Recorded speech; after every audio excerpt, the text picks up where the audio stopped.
од влада со недостижно мнозинство, со шанси за креирање нови стандарди и европско законодавство и пракса. Мицковски, неговиот кабинет, сега е на ветрометина.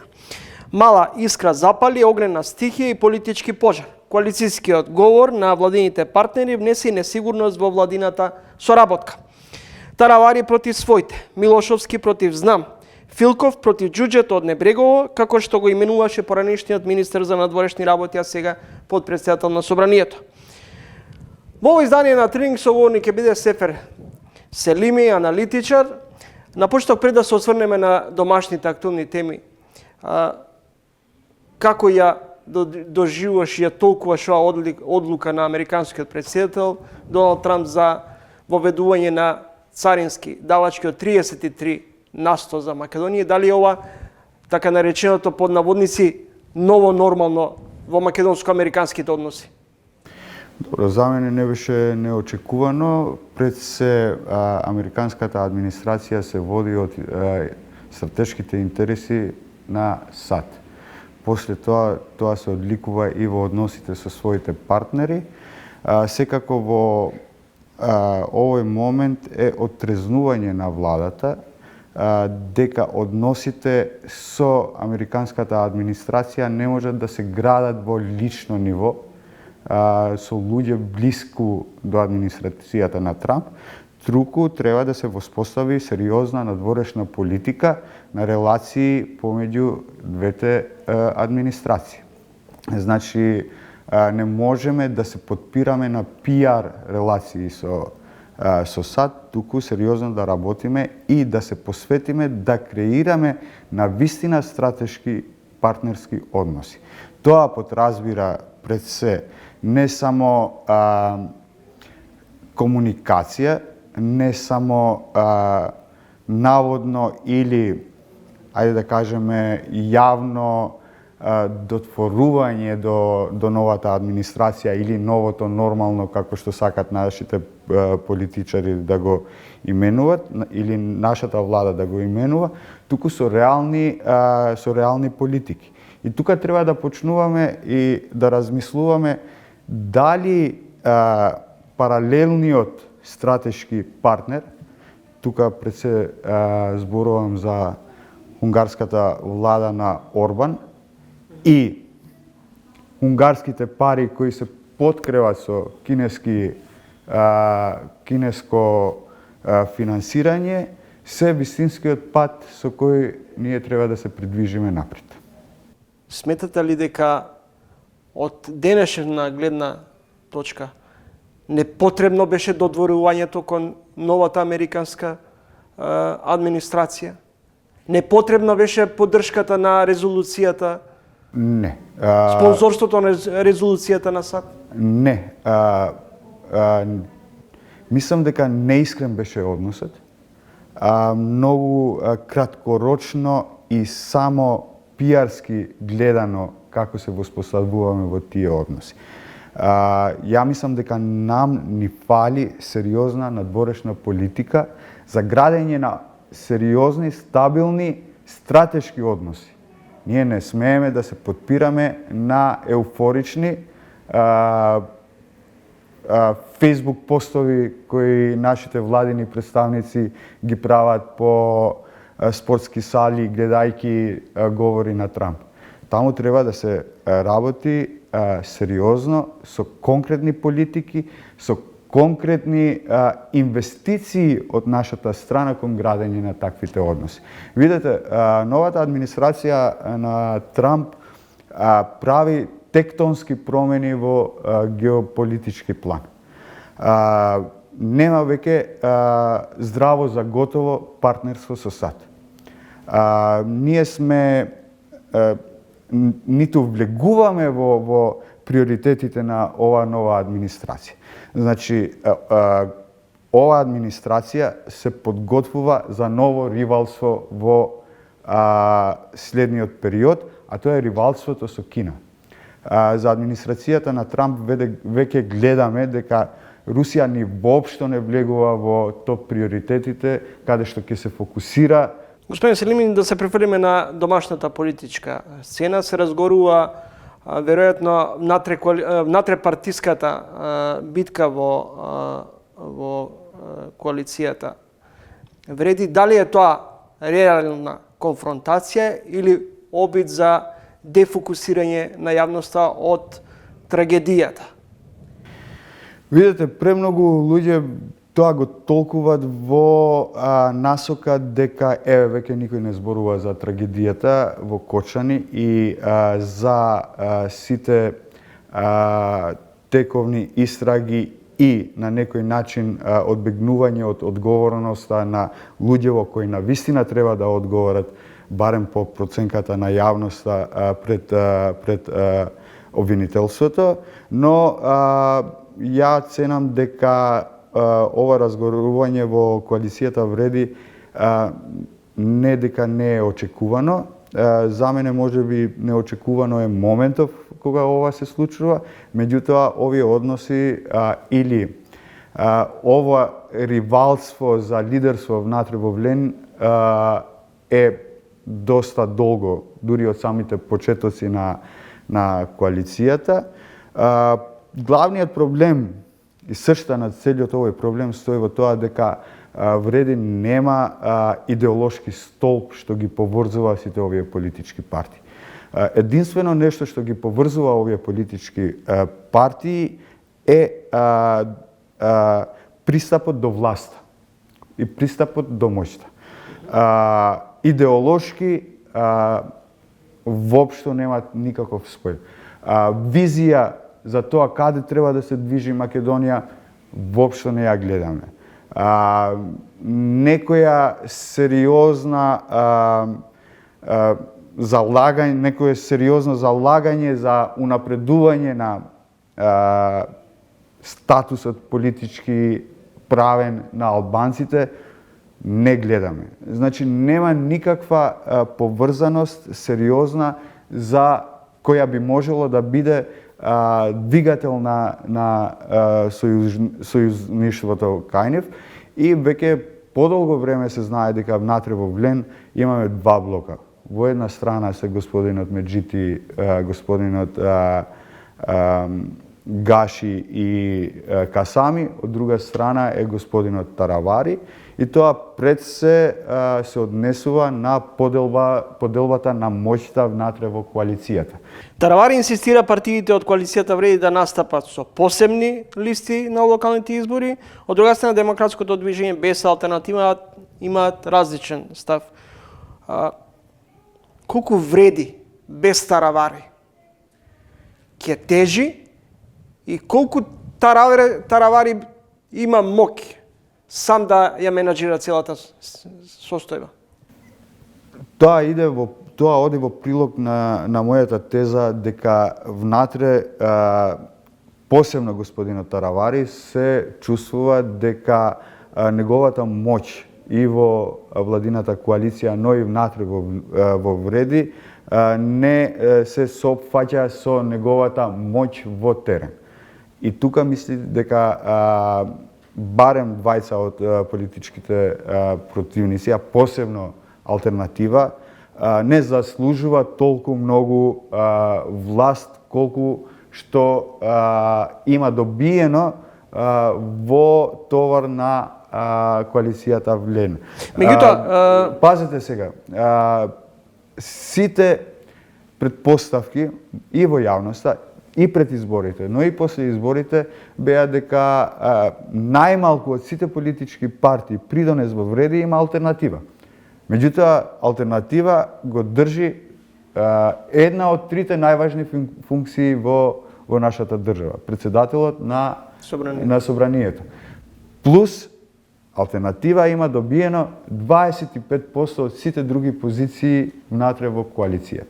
Сега нормално дека јас уште пред многу месеци реков дека ова ќе биде проблематично поради тоа што имаме премногу партии со премалку власт и со премногу предизборни ветувања. Кога Таравари вели не е крив Мицковски, неговата влада добро работи, проблемот е вреди, бидејќи немаме синхронизација. Дали ова е само навестување за почеток на крајот на соработката или под наводници љубовта меѓу Таравари, Касами, Гаши, Меджити?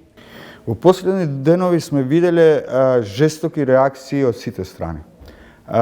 Господинот Таравари на некој начин игра на топло-ладно, не дава дефинитивен правец на каде се води неговата партија.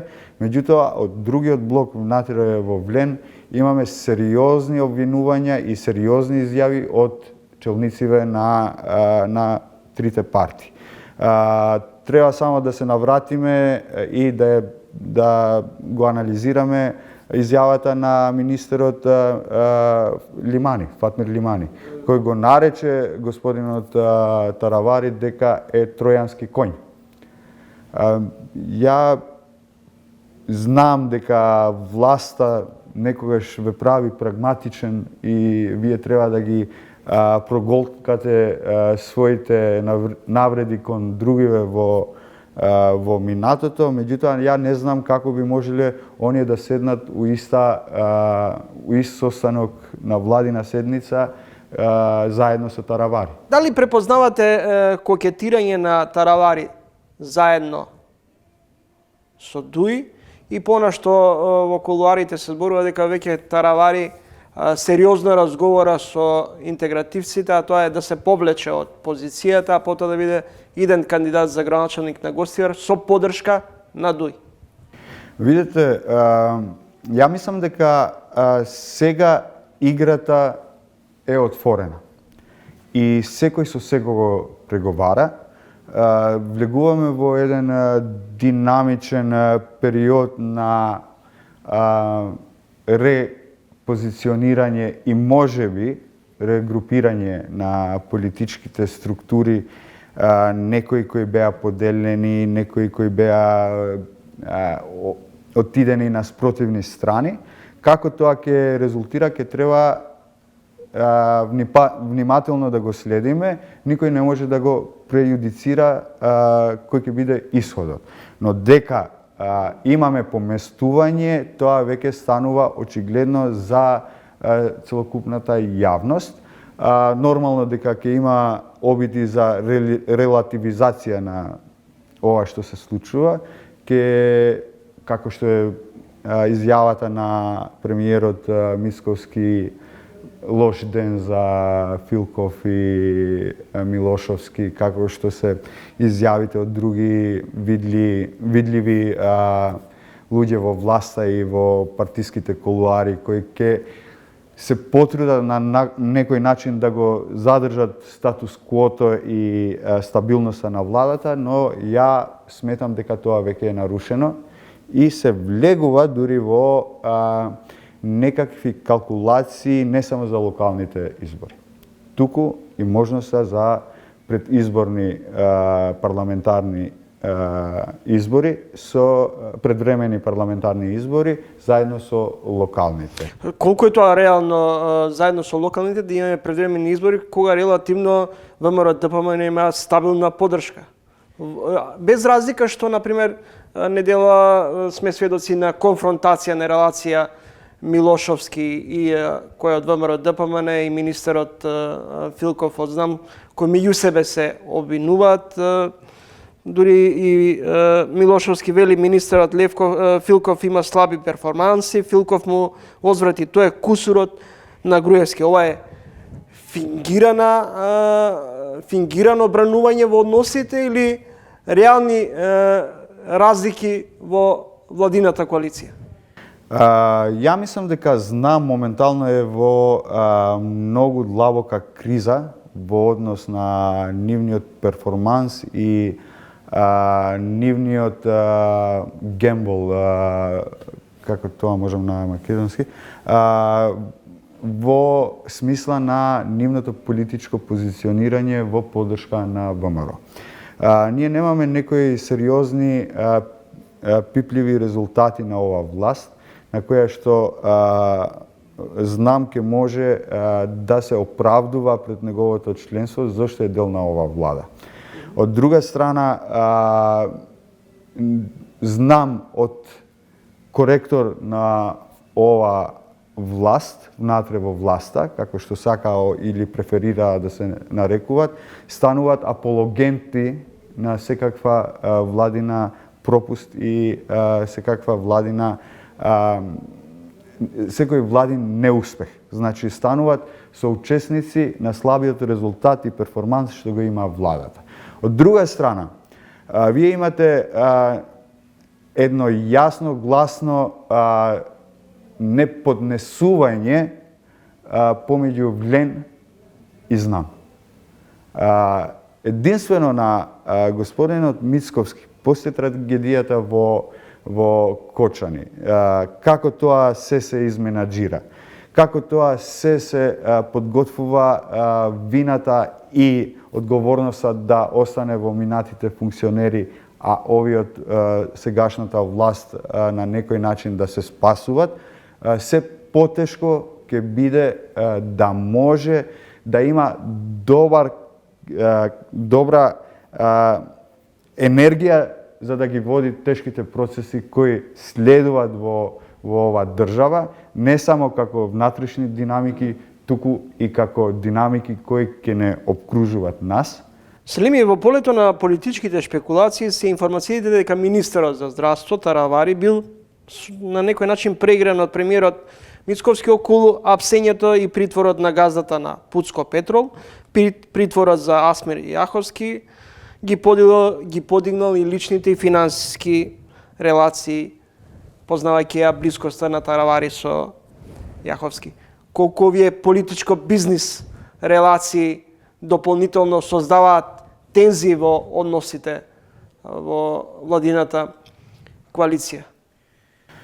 Ја не би навлегувал во таквите шпекулации, меѓутоа сигурно дека не само во ова власт и во минатите блиските релации и бизнис интереси секако дека биле едни од главните фактори кои ја диктирале релацијата помеѓу различните актери и во самите политички партии, а камоли и надвор од партијата во однос на коалицијските партнери. Ја мислам дека повеќе од овие заеднички бизнис, политички интереси во овој момент не е помеѓу господинот Таравари и господинот Мицковски, туку шпекулациите за постоење на сериозен договор помеѓу господинот Заев, господинот Мицковски, кој се доврзува и со политички, но и со бизнис интереси. Дали е возможен бојкот на дуи на локалните избори? Најавите за бојкот беа поврзани директно со одлуката која ќе треба да произлегува од Уставниот суд во врска со албанскиот јазик. Но сега ревотот кај дуи и поради апсењето на Кршник Бектеши. Ја не го читам така, ја го читам во однос на, не го поврзувам барем со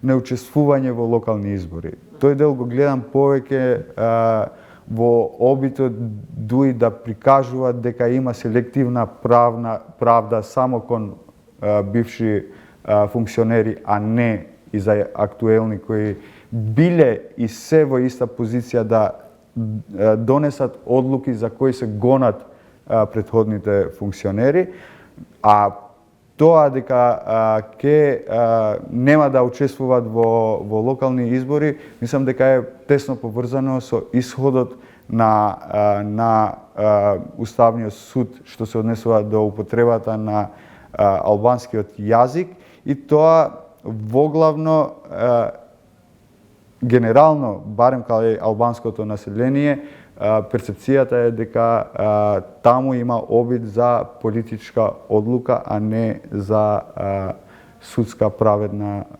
одлука. Препознавате ли јасен концепт и која е крајната цел на СДСМ? одржување лидерска средба, Мицковски и Филипче се сретна. Од друга страна бараат одговорност од раководството на МВР, формирање на анкетна и надзорна комисија.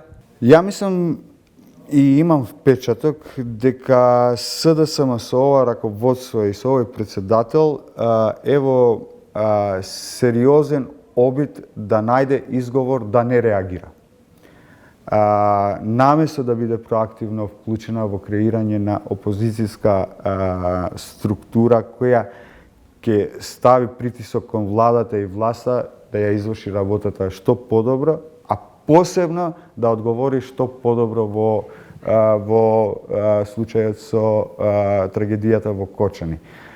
Господинот Филипче е еден од луѓево кој на некој начин го носи товарот на случајот што беше со трагедијата во Тетово со ковид болница. И од тука моралниот капацитет на господинот Филипче како лидер на најголемата опозицијска партија е многу мал за да он може да направи отпорност, да бара отчетност и да прави притисок за да имаме непристрасна и транспарентна процедура за одлучува или за изнаоѓање на одговорните лица. За жал, СДСМ во моментов е во сериозна криза во однос и со своите партиски членови, но и со граѓаните на Република Македонија. Јас се надевам дека внатре во таа политичка партија, каде што има огромен потенцијал на врвни, искусни политичари, ќе се изнајде модул таа политичка партија да оживнува и да не се однесува ретроактивно кон процесите, туку проактивно да придонесе во креирање на политика, правење на опозиција, држање на власта под одговорност и притисок да креират подобри политики. Лидерската средба, ја мислам дека ќе произведува многу повеќе поделби отколку што ќе ги изближува сите страни во нашата држава, а тоа ни е потребно во моментов, посебно од тоа што ќе следи во следниот период во однос на геополитичките случувања и на глобално ниво, но и на регионално ниво. Не треба пак да забораваме, иако господинот Мицковски со не сакам да го наречувам арогантен однос, но на некој начин со несериозност им пристапува на меѓуетничките односи во нашата држава и се обидува тоа да го прикрие со вклучување на еден дел од политичките партии во власта, но тоа ќе може да се претвори во сериозен внатрешен предизвик што ќе не прави послаби во однос на работиве што се случуваат околу нас и во светот. Благодарам за разговорот и гостувањето. Благодарам и на вас.